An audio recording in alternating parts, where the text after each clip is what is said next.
These companies went woke and it blew up in their face. From billion-dollar losses to public meltdowns, here's what happens when you sell your soul to the woke mob.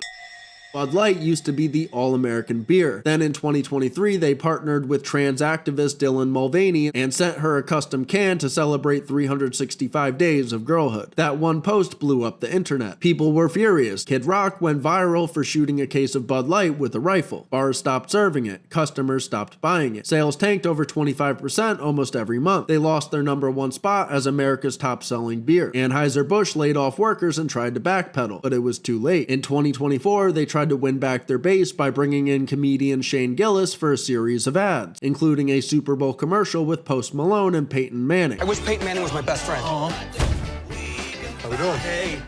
Oh, Post Malone.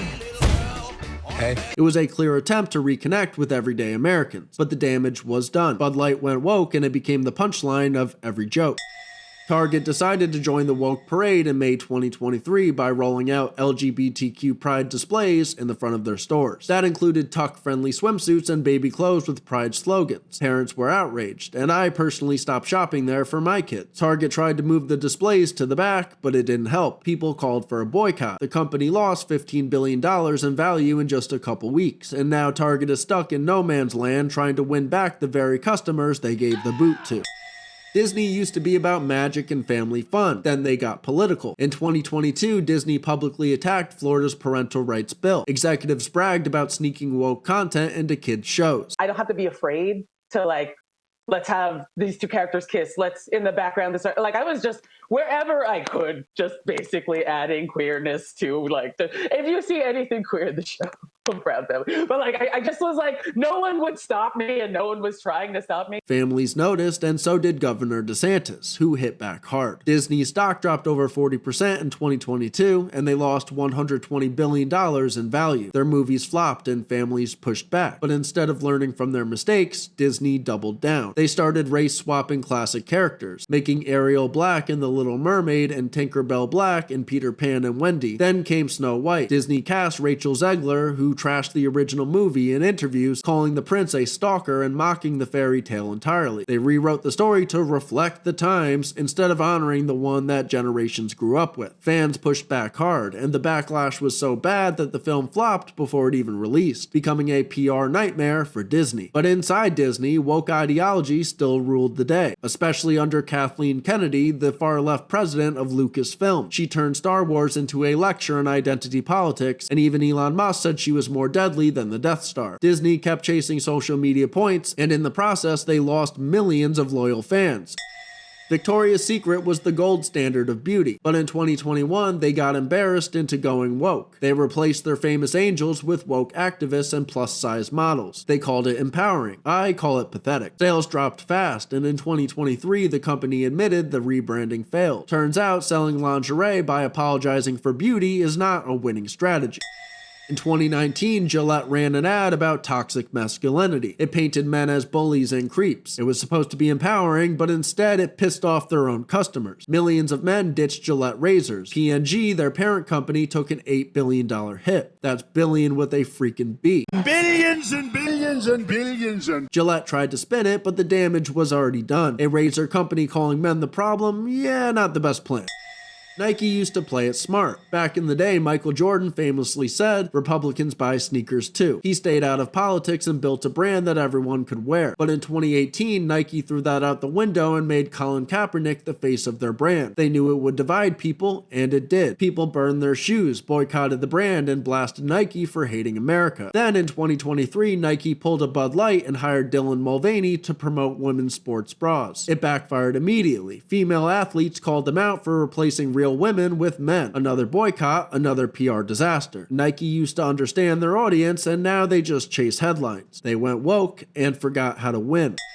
Jaguar used to stand for sleek British luxury and roaring engines, but in late 2024, they launched a bizarre rebrand. Their Copy Nothing campaign featured weird-looking models in neon outfits, spouting slogans like "Live Vivid" and "Delete Ordinary." Not a single car appeared in the ad. The backlash was swift. Elon Musk mocked them, asking, "Do you sell cars?" Online, people called it Bud Light 2.0. Jaguar's attempt to go woke backfired, turning a legendary brand into a laughingstock.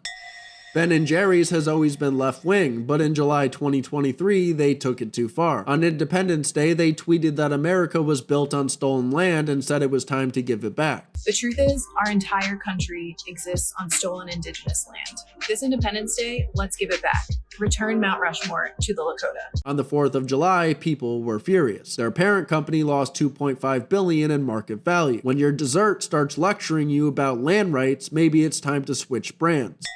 In March 2023, Hersheys celebrated International Women's Day by putting a trans activist on their chocolate bar. That didn't go over well. Hashtag boycott Hersheys started trending. People mocked them online. Then Jeremy Boring from the Daily Wire stepped in and launched a rival brand called Jeremy's Chocolate. They sold 2 bars, he/him with nuts and she/her without nuts, as a direct jab at Hersheys' woke ad. The bars went viral and sold over 500,000 units in just a few days. Hersheys tried to stay quiet and ride it out, but they'd already embarrassed themselves.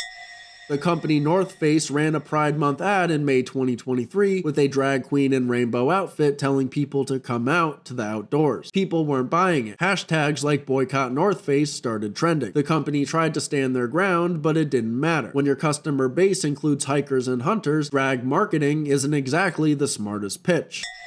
Sports Illustrated used to be about sports. Then they started using the swimsuit issue to make political statements. In 2023, they put a trans singer on the cover. People were outraged and longtime fans canceled subscriptions. Within months, they laid off staff and tried to blame the media market. But we all saw the truth. They went woke, and readers turned the page for good.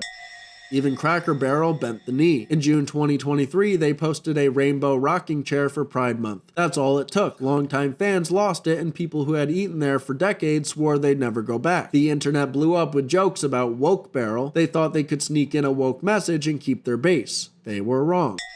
Kohls saw what happened to Target and still made the same mistake. In May 2023, they sold Pride baby clothes, including a onesie for a 3-month-old. Side note, before writing this video, I had no idea about this. Safe to say, I will never go there again. The backlash was instant. Hashtag boycott Kohls trended. Shoppers were furious, and the stock dropped to a 20-year low. The company didn't even say anything. They just pulled the clothes and hoped that no one would notice. Lego went from building blocks to building politics. In 2023, they launched a Pride campaign showing adult fans making trans-themed Lego art. A video of a transgender builder went viral for all the wrong reasons. People blasted Lego for pushing gender politics onto kids. Hashtags like boycott Lego spread like wildfire. Parents were fed up, and all Lego had to do was sell bricks, but they had to go woke too. Thanks for watching. I just want to say it's funny how conservative boycotts never turn violent. No mobs, no looting, just millions of people quietly walking away from brands that turned their backs on them. Meanwhile, the left launched mass violent protests against Tesla. They smeared Elon, vandalized his properties, and even burnt down his stores, all because he wanted to root out fraud and abuse. Michelle Obama once said, "When they go low, we go high." I now understand who they is.